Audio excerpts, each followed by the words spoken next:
A true Hong Kong welcome to INTA as the association holds its 136th annual meeting in Asia's World City. Welcome to INTA TV. I'm Monte Francis. This is INTA's first annual meeting outside of North America and Europe, and it's the most diverse yet. The Grand Hall of the Hong Kong Convention and Exhibition Center provided the platform for the opening ceremonies and keynote address. INTA's new CEO, Etienne Sansdes-Sado, talked about what INTA accomplished during the past year.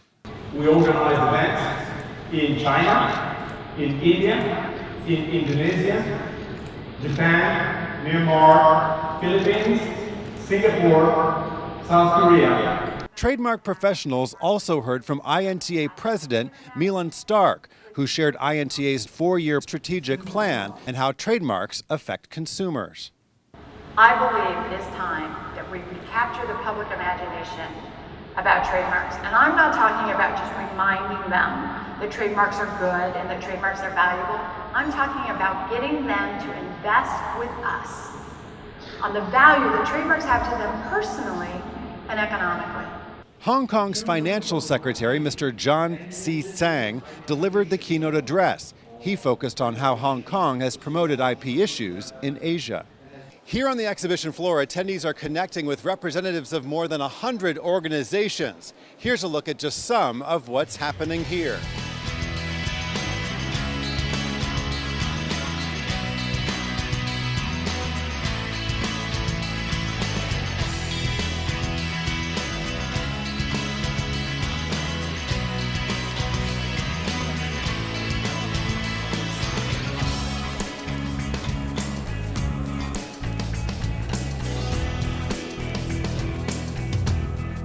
Really a great venue to start with, being in Hong Kong for the first time ever, but also the fact that we are now introducing our app, which is an add-on to our case management system. Patricia. I love to see colleagues from all over the world. I'm looking forward all year to being at the annual meeting, meet new people, new possible clients as well. So I think this is a huge and great opportunity.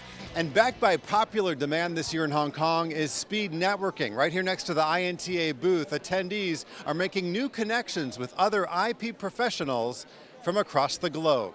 In exchange for a one-hour commitment, participants are not only making new acquaintances, but forging long-term business contacts and friendships. It was a good experience to meet so many people in such a short time, without knowing them, without taking in appointments.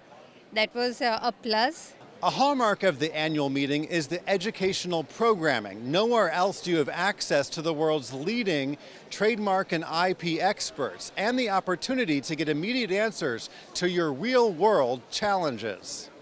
The Cooperation Fund, the Convergence Program, and the EU Observatory were just some of the topics included in this session for CTM and RCD users. Attendees heard directly from representatives of OHIM and had a chance to ask questions.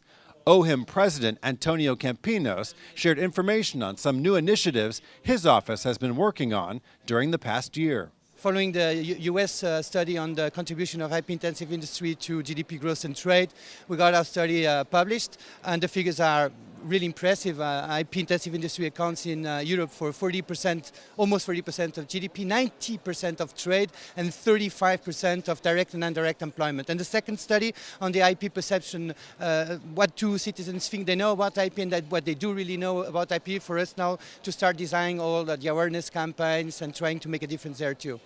Attendees to Sunday's government user sessions heard how newcomers to the Madrid system, India, Mexico, and Tunisia, have managed the transition.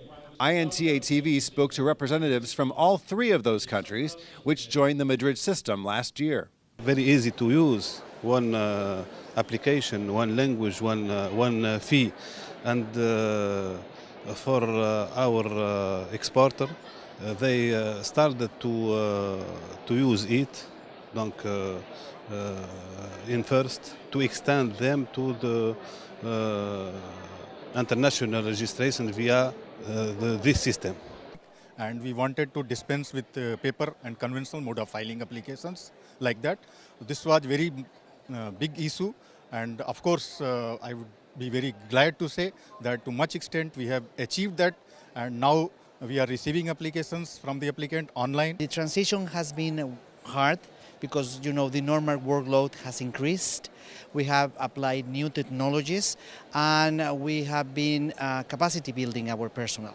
Both sponsors and attendees alike are getting the most of the INTA annual meeting. Attracted many people, and this year, which was very good to meet more people from Asia, of course. As usual, it's a wonderful chance to meet with our clients, colleagues, friends, strengthen the relation, discuss some of the cases, sometimes just having fun. Getting the chance to meeting people that otherwise you wouldn't have the opportunity to see, people from all over the world, not just from here in Hong Kong, but in Germany, in England, in Brazil, all kinds of different experiences. INT's first annual meeting in Asia is a milestone, but the association is already looking forward to next year in San Diego. And joining me right now is Josh Burke and Mario Sorensen Garcia. They are the co-chairs of INTA's annual meeting next year in 2015. Thanks so much for joining us. I want to ask you, Josh, first, what do attendees have to look forward to next year? Well, every year INTA wants to make the conference the best that it's ever been, and Mario and I are no exception to that. So we're looking at new ways to bring more content to attendees so that they can learn many useful things for their practice to take back with them. And Mario, what will make San Diego unique? I think San Diego is unique by itself. California is an unquestionable destination. In San Diego, where we were there before for INTA, was always super. The hotels are very convenient. The convention center is very close by. Everything is very walkable. People meet each other on the way to places. And you also have even a baseball stadium close by for entertaining moments. So I think it's a good destination also to bring family. There's a lot of industry there also, so it covers everything we want. INTA is capping off its first annual meeting in Asia with an incredible grand finale. Enjoy your final night at the meeting at Hong Kong Disneyland. And INTA has made plans so that even if it rains, that won't spoil the party. So it's happening, rain or shine.